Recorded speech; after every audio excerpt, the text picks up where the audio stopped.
പന്തലെന്ന് പറയുന്നത്. ഇപ്പൊ നമ്മൾ ഉള്ളത് നമ്മുടെ അമ്മ വീട്ടിലാണ്. ഇതാണ് എൻ്റെ അമ്മൂമ്മ.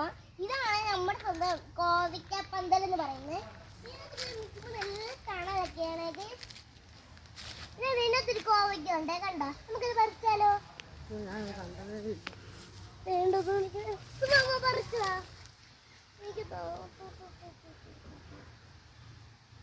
അവിടെ ഒരെണ്ണമുണ്ട്. അല്ല, അവിടെ ഒന്നുണ്ട്.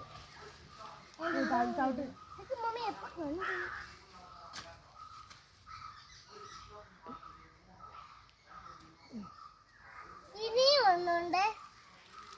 മമ്മ ഈ സാധനം കഴിക്കാൻ കൊള്ളാവോ? പറിച്ചു തന്നെ. ഈ സാധനമാണോ കഴിക്കാൻ കൊള്ളാവുന്നേ? ഈ സാധനം പൂ കഴിക്കാൻ കൊള്ളുന്നില്ലേ? ഇനിയും വേണം. അതിന്റെ കുഞ്ഞ് കിളിച്ച് വരുന്നപ്പോ നമുക്കൊന്ന് കഴിച്ചു നോക്കിയാലാ? നമ്മള് നട്ട്സ് ഒക്കെ കഴിക്കുന്ന മാതിരിയാണ്. ഇവിടെ കണ്ടോ നോക്കാം.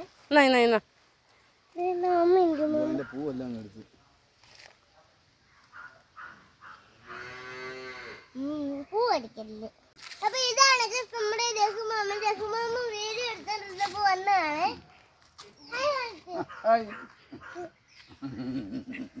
ഇവിടെ ഒരു കായ ഉണ്ടായി, നമുക്ക് അതും കൂടി പറിക്കാം.